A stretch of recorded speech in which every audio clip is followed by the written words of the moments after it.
Bueno, bienvenido a REC, que es una nueva sección de Cordón, y es REC conurbano, así que empezamos por un REC conurbano que es Leo Yola. Bueno, muchísimas gracias. ¿Cómo te presentás vos? ¿Quién es Leo Yola? Bueno, Leo Yola es el papá de Ramón, es escritor de policiales, previo a la pandemia era disc-jockey de asaltos, y bueno, eso básicamente me parece.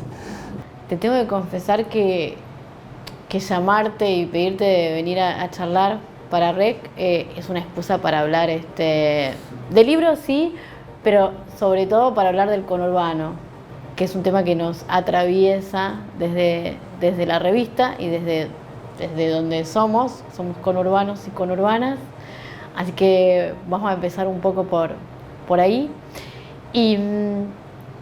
Y lo que yo venía pensando antes de verte a vos era si es posible hablar de una literatura conurbana.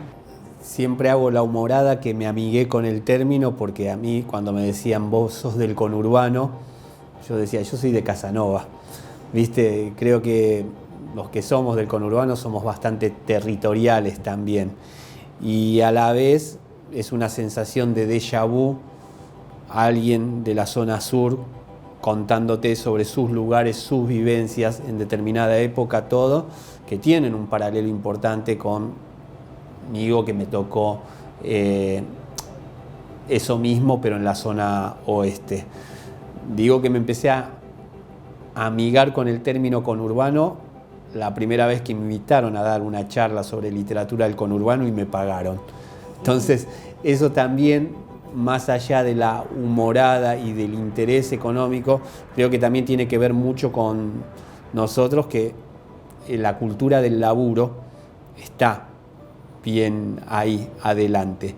Y los que nos dedicamos a leer y escribir es un trabajo también, que sabe ser manoseado o que sabe ser visto como lo podés hacer así nomás, o me haces esa gauchada, o qué te cuesta un párrafo o una página. No solo que me cuesta sentarme, ponerlo a escribir, hacerlo bien. Todavía no perdí el hambre en esto. Todavía me siento joven a la hora de escribir, entonces no lo quiero hacer en piloto automático, hacer las cosas así de taquito. Pero volviendo un poquito, a ver si vos coincidís, a mí me gusta pensar que le ponemos a todo conurbano.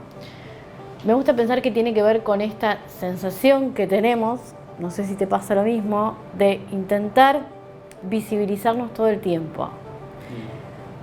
Pero a la vez, cuando empezás a buscar, te das cuenta que hay muchísima gente que se ocupa, que labura, como vos decís, que es un laburo que se ocupa desde diferentes lugares de visibilizar el conurbano. Vos desde la literatura, escribiendo, y otros tantos haciendo desde sus lugares.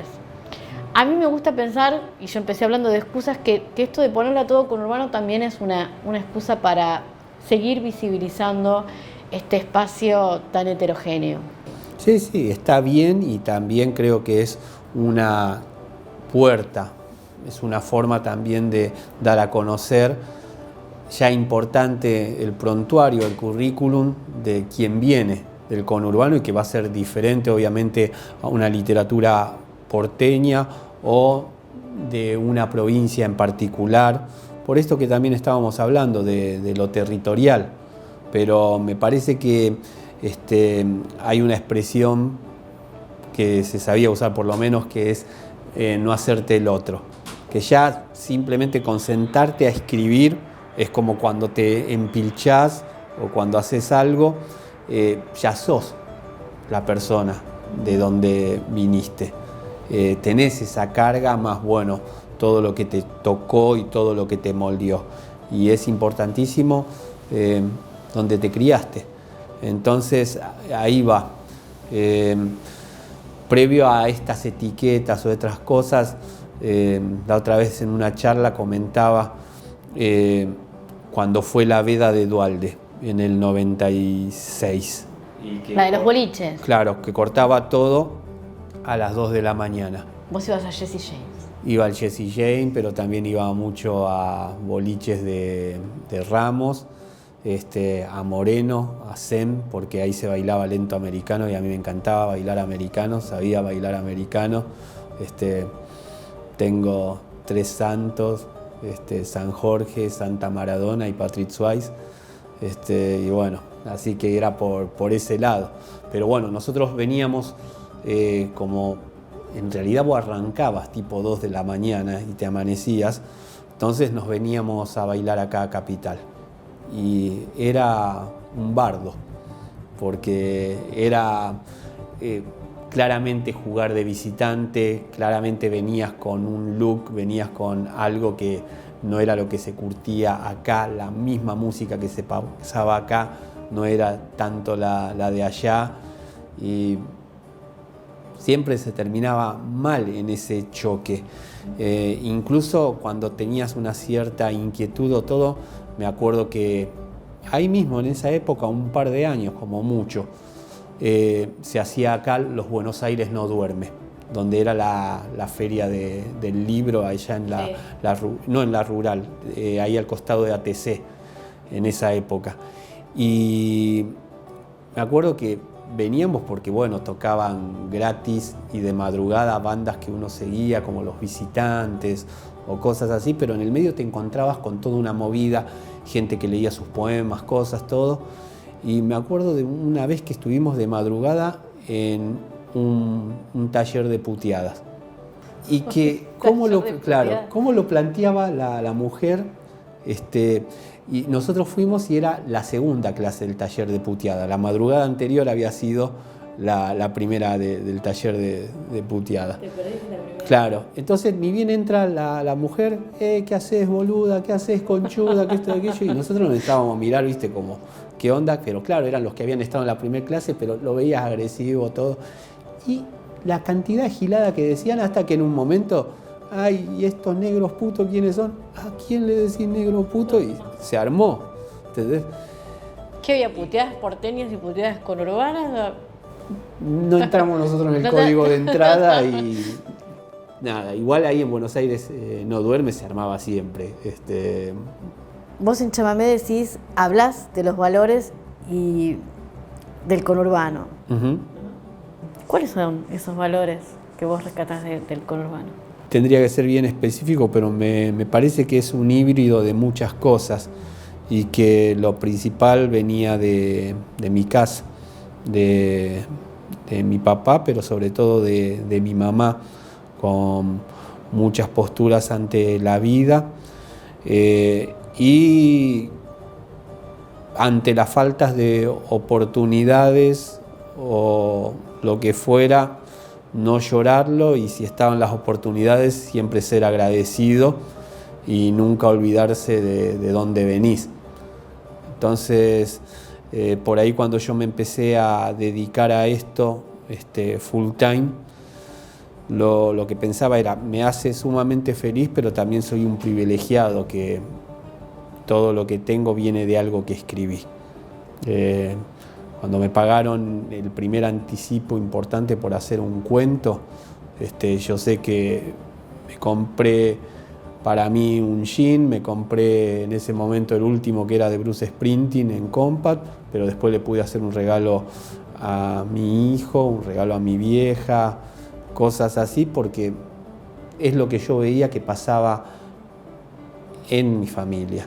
O sea, cuando a mi papá le sobraba un dinero, algo le traía a mi mamá, algo nos traía a mi hermano y a mí. Eso no era toda la semana, eso tampoco era todos los meses. Pero eso creo que te queda y que lo ves. Después, lo otro, vuelvo a insistir, es la cultura del trabajo. Que para bien o para mal lo respetás, y dentro de eso también empezar a ser combativo en cuanto a los derechos. Lamentablemente muchas veces uno no puede ejercerlos como debiera, porque lo imperioso de la necesidad económica te lleva a hacer algo que solo te importa tener el mango. Entonces, otra de las cosas que siempre vi allá, y también es siempre fue un eslogan: estudiá, no seas policía. Sos papá a temprana edad, crees que te la sabes toda y no, lo que fuera, y de repente entras a la cana porque te da una obra social, porque te casás y eso va a estar para tu compañera, para tu nene que viene o tu nene que es chiquito, todo. Y bueno, cuando te diste cuenta, estás ya con la gorra a una edad muy temprana. No sé qué tanto hay de vocación y qué tanto hay de imposición ahí. Mientras te escuchaba pensaba, había leído que pasaste por un montón de laburos antes de dedicarte a la escritura, digo, de alguna manera te la jugaste. En esto tuvo mucho que ver la ISECA, ¿cierto? Sí, ni hablar. Y que un día dijiste, bueno, creo que te había tirado una frase que hay que escribir en el momento porque si no es otra cosa, ¿no? Leí esa anécdota que te llamó al trabajo, sí. De alguna manera esto que vos estás contando es cierto, pasa. El tema de la necesidad de hacerse cargo de la familia, pero vos en algún punto te la jugaste. Eso por ahí lo puede decir alguien de afuera, y yo lo que sé es que dentro mío hace rato había un malestar que tenía que ver con no poder disponer de mi tiempo para dedicarle a una historia de ficción, para poder concentrar todo ahí y que a la vez con quienes estaba no lo vieran como que fuera un laburo. A mí me mataba cuando me decían tu hobby. Me cercenaba. Y los entiendo, por ejemplo, a mis viejos cuando dije no, me dedico a esto, todo, pero la plata cada mes, porque uno está tuneado para que del 1 al 5, poca o mucha, la plata que sea, esté ahí en tu cuenta. Y cuando te dedicas a esto es otra cosa, que también es otro tema. Los aportes, sí. Todo. Bueno, yo también le digo a las y los jóvenes colegas, dedicarte a hacer lo que vos querés es tener 2 trabajos, uno hacerlo y el otro cobrarlo, por cosas que también estuvimos hablando al comienzo. Entonces sos el último orejón del tarro en una cadena, tenés que estar pendiente de eso, todo, pero bueno, yo me amigué con esto cuando dejé de ser ombliguista, dejé de decir no es contra mí, es contra la profesión. Bueno, esa es otra historia, pero en eso, por ejemplo, mi hermano me bancó mucho. La única vez que hice terapia en mi vida fue muy importante también para tomar la decisión. La terapia era por trabajo que habíamos perdido un montón, compañeros, y la terapeuta me dijo de desdramatizar el momento y vivirlo como una oportunidad.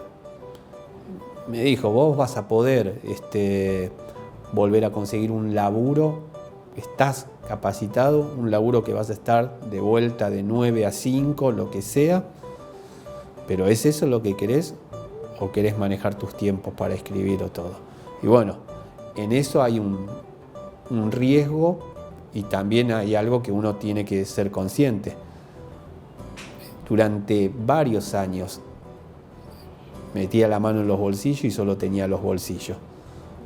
Yo, todas las primeras veces que me llevaron a Europa, fui sin un mango y sin ser consciente de eso. Mi hermano me había prestado una plata la primera vez que me llevaron a España, y cuando llegué allá y la cambié, no me alcanzaba para un desayuno en el aeropuerto. Y estaba ahí tipo, por favor, que vengan ya los editores, que era otra época. No tenías videollamada, no tenías nada. Yo no le conocía la cara a mi editor español. Siempre pensé que era una persona grande, de más de 50 años, todo, y era un pibe más chico que yo. cuando se me acercó en el aeropuerto yo pensé que me estaba viniendo a querer hacer un cuento del tío o algo por el estilo. Y después me relajé porque dije, no tengo nada para que me robes, ¿quién me va a sacar?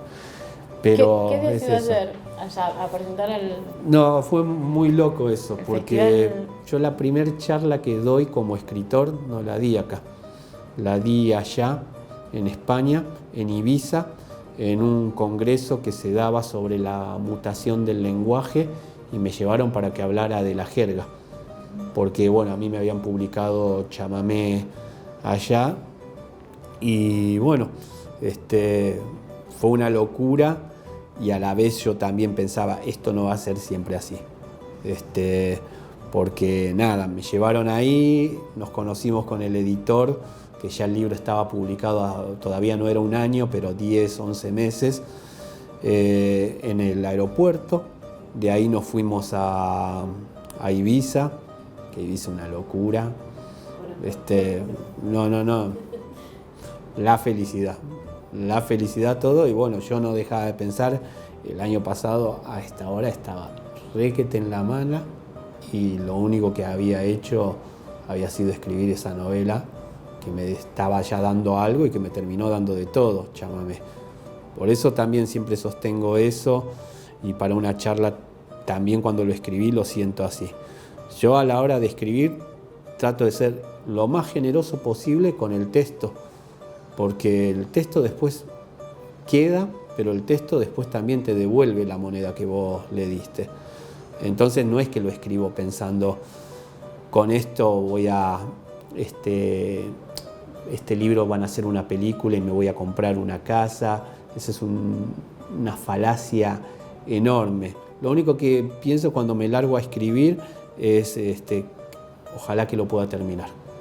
Ojalá que podamos llegar a un buen término, a un buen cierre para esta historia, y mientras la escribís, vivirla y pasarla bien, que te pasen cosas. A mí, si me pasan cosas cuando escribo, digo, mínimo al lector, a la lectora le va a pasar también algo. Y bueno, así también son procesos después cada vez más largos. Pero el pensamiento no fue tan loco, ese del libro va a ser una película. No sé si la casa llegó, pero la película llegó con Kriptonita.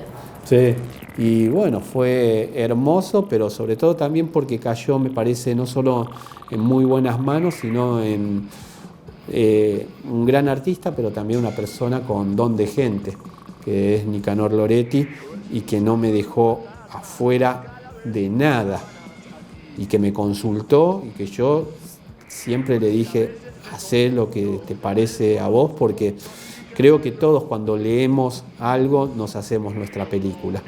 Y entonces el director en eso corre un riesgo cuando agarra un libro, porque ya sabe que los lectores de ese libro, lo mejor que le puede pasar con los lectores de ese libro es que le digan, estuvo bien. Pero que cada uno cuando lo lee se hace su película, le pone su actor, su imagen, sus cosas, todo, y ahí es, bueno, lo que él vio, así lo llevó. Entonces decisiones de él en el casting que son una locura, Carca, como Juan Raro. Eso fue hermosísimo, y la decisión de él me llevó a tener también una onda increíble con ese loco.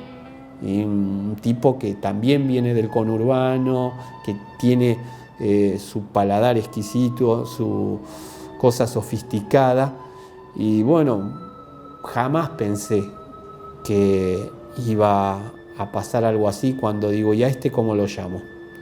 Y a este le voy a poner Juan Raro por el libro ese de ciencia ficción que me gustaba cuando era pibe. Jamás pensé que me iba a llevar a que lo conociera a Carca en persona, después de haberlo visto en un par de recitales y cosas con los Baba y eso. Entonces, creo que uno no tiene que pensar en eso cuando estás escribiendo. ¿Qué te va a dar? No, ya te está dando mientras estás escribiendo. Estás pasando un momento con una historia de ficción que es enorme. Ya era enorme, ya era sagrado previo a la pandemia. Creo que con lo que nos tocó vivir, que es durísimo, nosotros que teníamos un mundo interior importante con la lectura y la escritura, lo pudimos sobrellevar de otra forma que si no tenés eso, también a ver cómo la piloteás, porque incluso la persona que concentra su espíritu en lo deportivo, muy difícil llevarlo así en cuatro paredes y en el encierro. ¿Te pareció que la película o la serie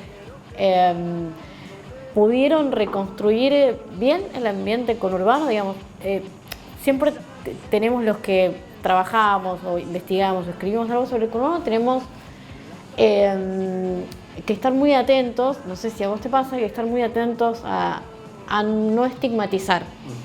Creo que son dos estéticas diferentes y dos tipos de decisiones, película y serie. La película es todo algo independiente y que tenía el control total, y en edición Nicanor, y desde un vamos él quiso plasmar y optó por algo de la novela que yo había dejado ambiguo, si todo el tema de la banda de Nasta Super eran superhéroes o no, si tenían que ver con el cóctel de estimulantes que tomaba el doctor y que entonces al no estar durmiendo hace 4 días, qué tanto entra de alucinación o no. Igual la mayoría de las y los lectores de Kriptonita quisieron creer que eran superhéroes. Siempre es algo que me manifestaron y que me parece que está bárbaro que pase eso. Yo tampoco lo pensaba así. Sí que a la hora de escribirla leí mucho historieta porque quería respetar mucho a la gente de la historieta y que yo no me había adentrado en eso. Entonces, con esto mismo que vos me decías con respecto a lo del conurbano, quería que no pasara eso con lo de la historieta. Y para mí es ser honesto, es contar las cosas como solían ser y de acuerdo a la época. Te voy a algo incluso desde el lenguaje.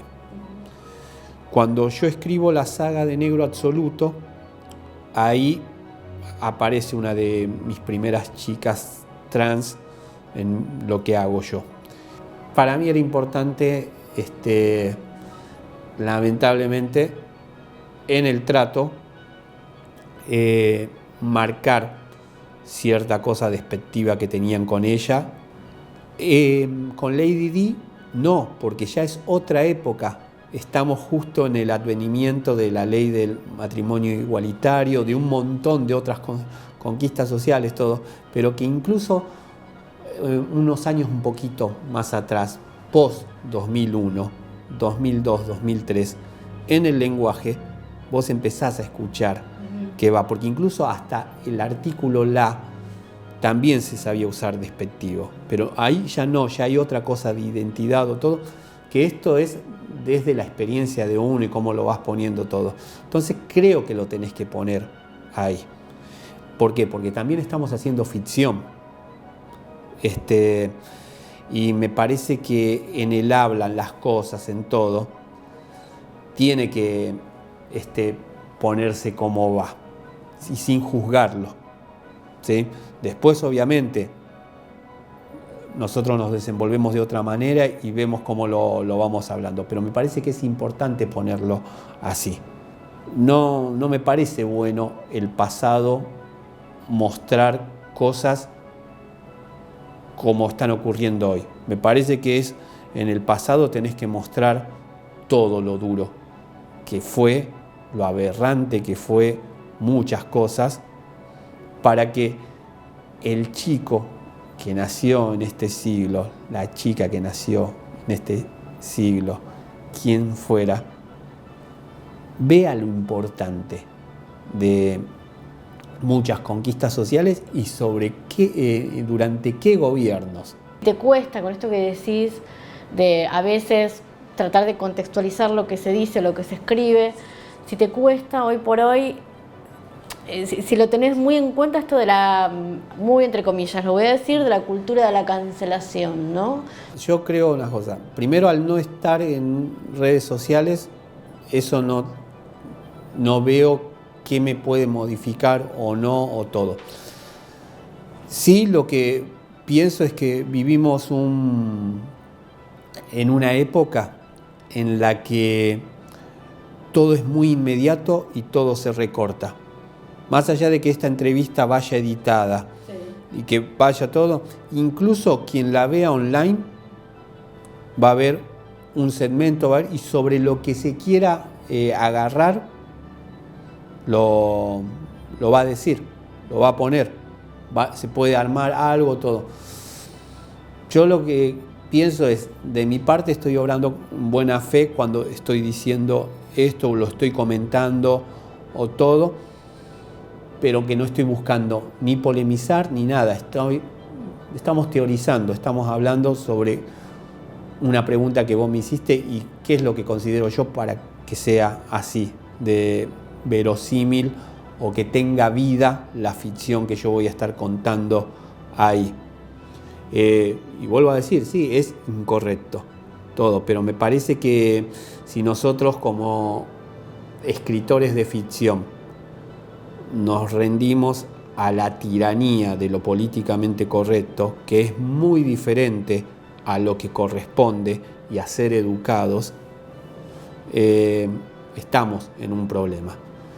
Adoro la primera temporada de Stranger Things, con muchas cosas que están mostrando ahí. Me parece que sería más jugado que mostraran el racismo en un país donde el racismo sigue estando vigente, la homofobia también, en un país que la tiene ahí en primer plano, y no como que se aceptaba todo así tan normal en el año 1984.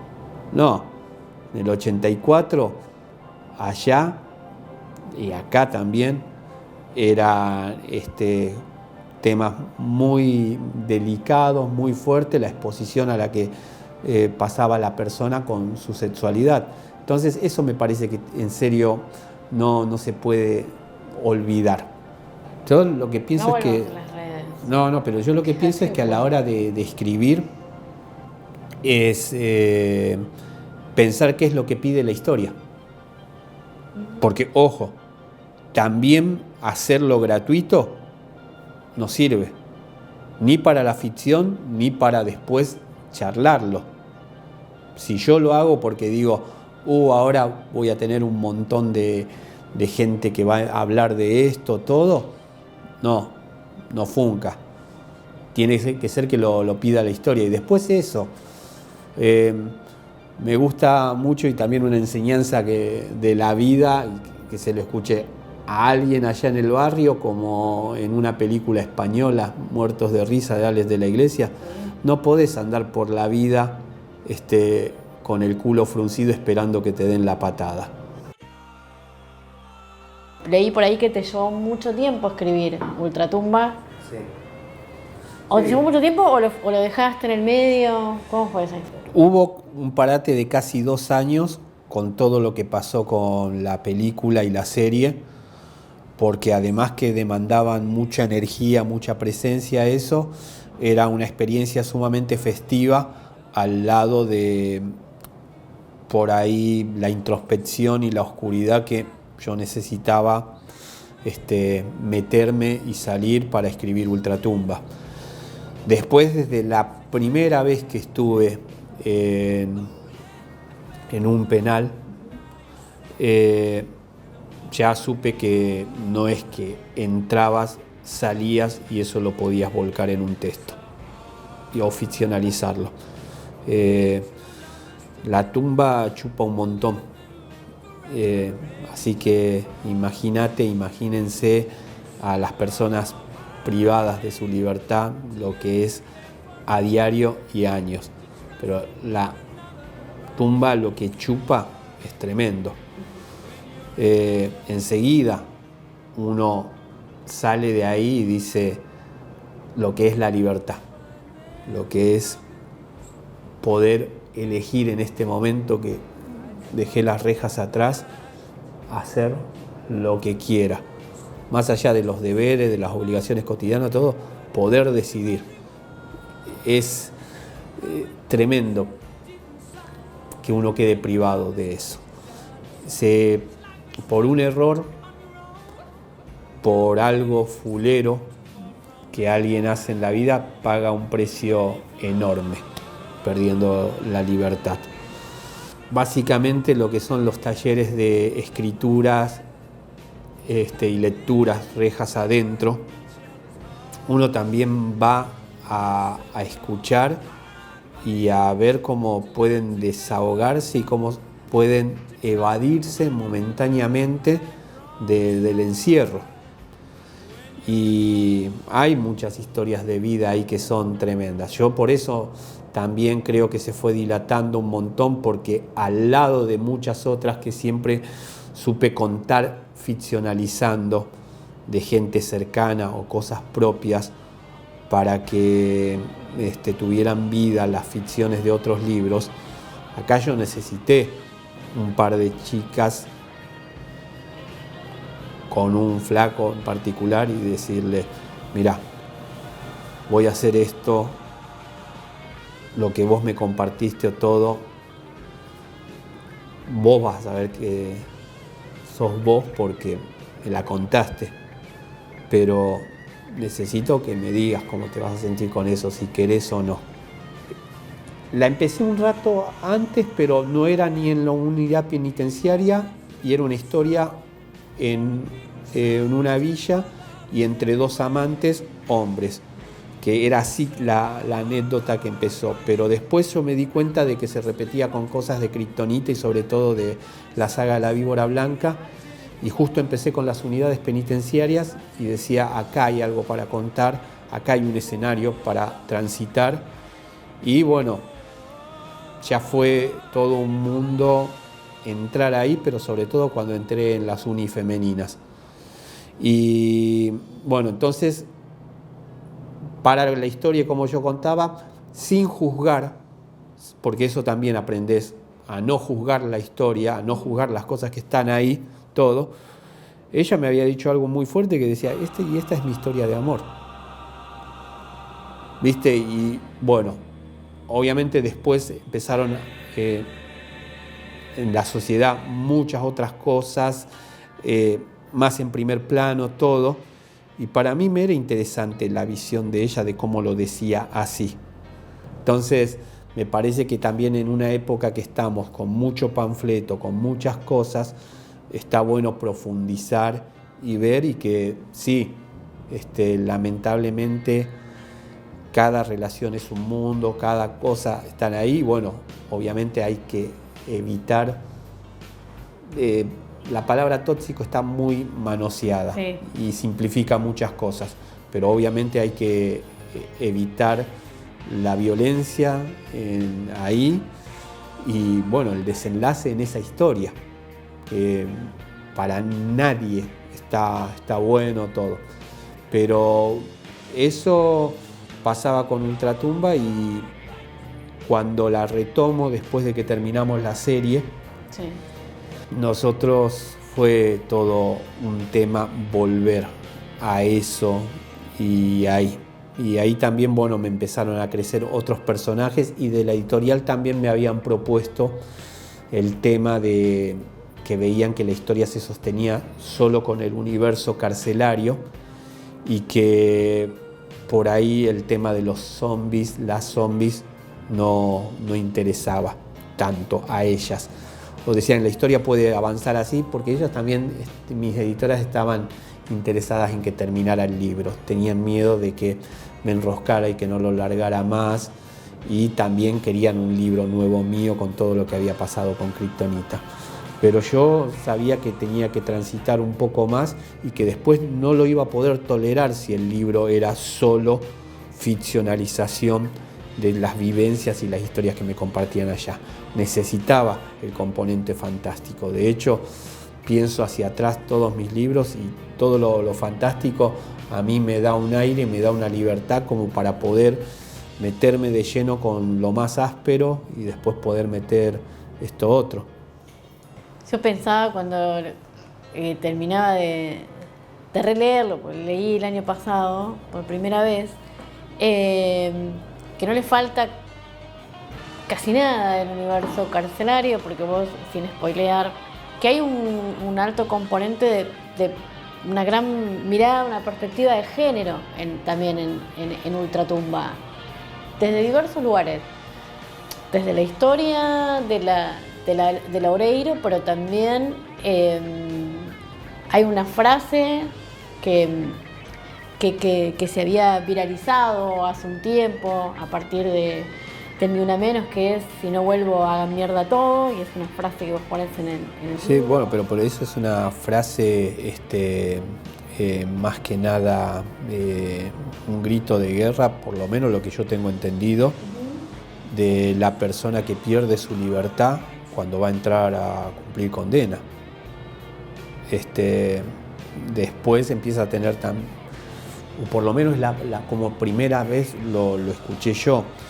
Creo que también a cómo me dedico yo o lo que quiero escribir, son cosas que escuchás en la calle y que después van mutando, van evolucionando todo. O sea, yo la verdad, la primera vez que lo escuché fue así. Después se volvió estandarte para algo mucho más que loable y todo que va ahí. Pero bueno, nada. Esa línea particular, cuando lo escribí desde ese lado. Lo otro me parece que vos escribís y que también, no digo que estés influenciado o influenciada, pero estás escribiendo en un tiempo determinado y todo lo que está pasando alrededor, eso es presente. Si yo hubiera escrito Ultratumba 10 años atrás, por ahí no tenía esta fortaleza que está apareciendo ahí con lo que pasa en la sociedad, afuera y adentro de las rejas. Esto de que no le falta nada a Ultratumba de rejas adentro, tiene que ver también con el mundo evangelista, que lo tocás. Pensaba que esto que vos decías al principio, entre mostrar el mundo evangelista que está tan presente en las unidades carcelarias, porque justamente lo que hacen es eso, ¿no? Es tener presencia. Podemos juzgarlo, no sé, en este momento yo por lo menos no soy quien para hacerlo, pero lo que tiene con las personas privadas de la libertad es eso, ¿no? Es esa presencia casi permanente que se necesita, así también como los talleristas, que de alguna manera te salvan la vida ahí adentro, te salvan de ser un zombie, ¿no? Yo cuando empecé a leer esta historia donde aparecen los zombies, que no son otra cosa que muertos vivos, ¿no? Resucitados, es un poco la sensación que tienen los que están y las que están detenidos y detenidas. Sí. ¿Tuvo que ver con eso, la aparición de los zombies como personajes fantásticos? Yo de entrada, cuando quise escribir esta novela, incluso hasta antes de que estuviera el tema de lo tumbero, de lo carcelario, siempre supe que quería zombies. A mí me pasó que en una de las primeras que me llevaron allá a España, cuando anduve por Madrid y todo, quería conocer los lugares que había visto en películas. Quería ir al edificio donde había llegado el diablo en el Día de la Bestia, ahí la estación de Chamartín, ahí donde se colgaba Carmen Maura en La Comunidad, todo, y quería ir a la Plaza de Atame. Y ahí me dijeron que no fuera allá porque estaba ganada todo por yonkis y que era como una película de zombies.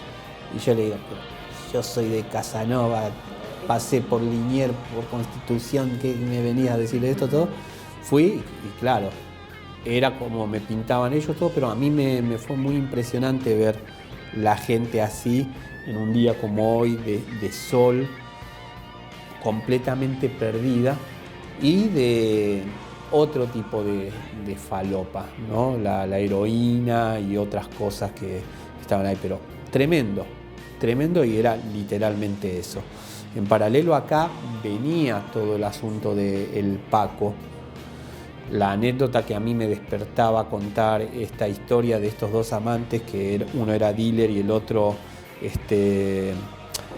pata negra, estaban en la casilla del otro terminando la relación en teoría, como son las separaciones, que entre las discusiones y todo, cuando te diste cuenta estás teniendo relaciones con la otra persona y después la seguís la pelea o lo que fuera, y en el medio de esa discusión de ellos les cayeron unos chicos a reventarle la casilla y querer afanar al dealer sin saber que estaba el amante y que encima el amante era policía. Y la historia sale a la luz porque el tipo, para defenderse, usó la reglamentaria. Entonces tuvo que informar el tema de dónde estaban esas balas. Entonces, bueno. ¿Por qué no la escribiste en la historia? ¿Qué pasó? Porque mutó en esta y porque aparte quedaba más para un cuento y tenía más una estética de videojuego. Le revientan la casilla, alcanzan a separarse y como es como una lengua de víbora el pasillo ese, se abre como en una Y y ellos iban hacia atrás y quedan separados y iban como batallando contra los pibes y se trataban de ver por las rendijas de las casas. Entonces eso era como re adrenalínico, era un ataque zombie para contarlo de ficción, pero era acotado. Y para mí Ultratumba es una historia de una separación. Básicamente una historia de separación con cómo son las separaciones. Yo que tengo un par en mi haber, calculo que la mayoría también ha pasado por eso, saben que es difícil y que es encima siempre el mundo contra vos. Y para mí Ultratumba en su momento la iba a llamar Romero porque el dealer era paraguayo y Romero es un apellido muy paraguayo, pero a la vez Romero es el apellido de el padre del zombie moderno, que es George Romero, con La Noche de los Muertos Vivos y todo eso. Pero yo ya había transitado mucho para ese lado, también con lo guaraní. Y como me habían sacado un libro en Uruguay y estuve yendo mucho a Uruguay, por eso la quise hacer a ella uruguaya. Y bueno, empezó todo ahí, pero empecé a investigar también mucho de lo de zombie porque no era un género de mis favoritos, sí un género que estaba bien ver una película de esa, comer una pizza, tomar una cerveza y después ir a bailar. Y encontré que previo a Romero y el zombie, como lo explica él, y el zombie tóxico, que es el que conocemos nosotros, de que no sabes que viene de un experimento, todo, está el zombie de la serpiente y el arco iris, el zombie vudú y el zombie que viene por una religión. Y todo lo que es la figura del bocor y cómo enganchan a la gente, todo, hay un paralelo muy grande entre el bocor y un pastor evangelista. Me tocó estar en una unidad penitenciaria en el interior del país que la mayoría de los pabellones están ganados por evangelistas. Y vos te bajabas del colectivo en la ruta, ibas bajando una lomada porque estaba casi a 300 metros la unidad penitenciaria y vos ya escuchabas un zumbido. Escuchabas el zumbido, toda la historia, y cuando llegabas era que estaban todos sincronizados los pabellones, orando la misma oración a la vez. No sabes la potencia, la fuerza y lo tenebroso que era eso. Y además, como en todos lados, cuando no es el servicio penitenciario, otra gente que está ahí siempre viendo mal el tema de quién viene a darle algo a la persona privada de su libertad, porque en teoría están cumpliendo castigo, están cumpliendo otra cosa, todo. Y la religión desde ese lado también. La religión, rejas adentro, es si tienen la Biblia para leer, ¿por qué no van a leer otra cosa? Entonces, después está en la persona privada de su libertad, ¿qué encuentra en la religión? Obviamente, un alivio ante la situación que está pasando, todo, pero si te dejas comer por eso o no. Una conexión con la religión real, una conexión con la religión desde lo espiritual. También yo creo que, no sé si pensás parecido, que los espacios ganados por la religión evangelista en los pabellones, en este caso, son espacios perdidos por el Estado en otras... Perdidos por el Estado y que también se pueden utilizar. Todos estos pabellones que yo te conté, todos votaron por el macrismo. ¿Entendés? Y nada, ya no era presidente Macri, pero si ves la foto de él con los pastores evangelistas, lo bendecimos, Padre. Yo que vivo acá, en la ciudad. Desde hace rato no tenés carteles que dicen Feliz Navidad para diciembre. Dicen Bienvenido Jesús. Eso desde la palabra es una diferencia enorme. Porque yo lo que pienso es, cada uno sabe su conexión con la religión, sus cosas, todo, pero que se imponga, no, la Navidad es la Navidad, punto. ¿Sí? Gente que no tiene ningún asidero con lo religioso, pero la Navidad es comprarle algo a un chico, a un hijo, todo, porque para eso están las fiestas. Me parece que uno cuando es padre se resignifica eso cuando tenés un hijo y todo, pero después lo otro es como una imposición. Entonces todo ese tipo de coqueteos y sobre todo hacia la derecha, hacia esas imposiciones, y primero agarrando a gente que es carenciada y que encima que le falta un montón de cosas, le falta también la libertad, es un asunto, y eso quería que estuviera en la novela. No solo para Ultratumba, sino en general lo que yo escribo. Me gusta que los personajes tengan, si bien yo hago género y uso mucho estereotipo dentro del género literario, me gusta que tengan la ambigüedad necesaria como para decir, bueno, en este tramo sos el peor, sos la peor, en esta, la verdad, me encantaría que fueras mi mejor amiga, y en esto le están pifiando feo o no, porque eso me parece que es humano. Eso me parece que es así. Arrancamos hablando de esto, de los valores que uno tiene, todo. Y algún piñón que te da la vida, alguna cosa que te pone, corres los valores porque se te nubla todo. Se te nubla por el odio, por un montón de cosas, y es tremendo lo que podemos sacar nosotros. Cuando todo eso se empieza a direccionar, se vuelve algo armado al servicio de otra cosa que no es lo personal. Y bueno, no necesariamente en lo que pasa en los pabellones lo ves, un término también muy utilizado y que engloba muchas más cosas, como la grieta. ¿Cómo aparece en todo esto el sapo Pepe? ¿Estoy spoileando mucho? No, lo que pasa es que yo spoileo si cuento, pero tengo una cosa. Es genial. Lamentablemente es algo que pasó así en una unidad, pero con un Pikachu. Y yo lo había empezado a escribir con Pikachu y jugaba con que el tipo solo tenía que decir Pikachu, porque Pikachu solo puede decir eso y todo el tema, todo, pero se me volvía medio monocorde y en algún punto sentí que lo estaba escribiendo como a Juan Raro. Entonces dije, no, quiero esto, y después en otra uni vi un sapo Pepe y ahí me empecé a interiorizar con lo del tema del sapo Pepe, todo, y la canción me parecía bueno, todo, pero yo también lo que tenía en claro, que me parecía que estaba bueno eso de que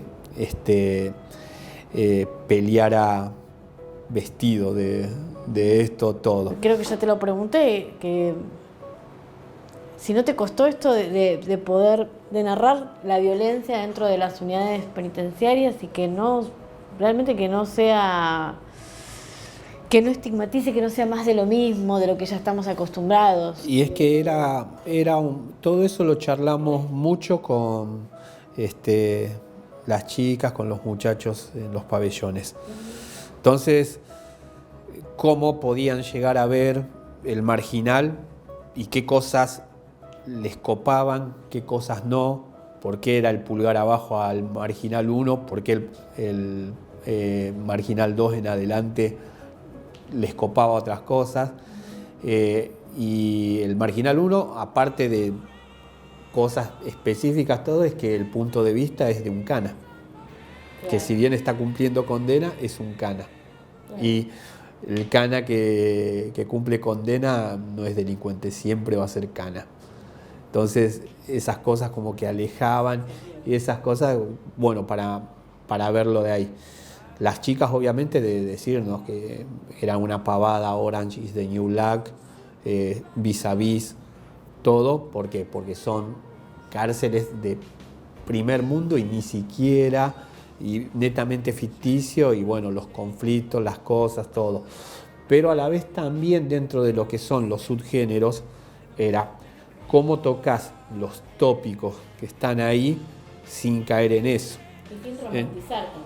Sin romantizar todo, y ahí chicas en Ezeiza comentaron de, bueno, grabaciones que supieron hacer ahí en su momento, ni hablar cuando fue la Oreiro Real a hacer la escena de Gilda, pero hablaban de la época que hicieron Leonera, Trapero, con dos, y que hablaban de cómo hicieron, por ejemplo, lo de la escena adrede de las duchas, para salir de lo que nos tenía acostumbrado el cine nacional de los 80, ligado al destape y a otras cosas, sí, después de la dictadura, que te hacían las películas con Camila Pericé y Eda Atrapada, claro, Atrapada, todo, Rejas Ardientes y todas esas cosas que no tenían nada que ver con ese mundo, pero que estaban focalizando en otra cosa.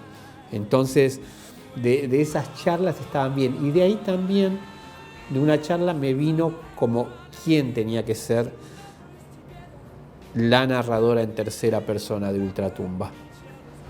Que ahí te contaban chicas que le habían contado a la vez compañeras que estuvieron en ese momento y que esas compañeras ya habían recuperado la libertad y que, bueno, ellas ya estaban por terminar y todo. Y alguna que por ahí decía, sí, porque cuando vinieron, y las otras le decían, ¿pero vos estabas ya acá adentro? No, pero me contaron todo.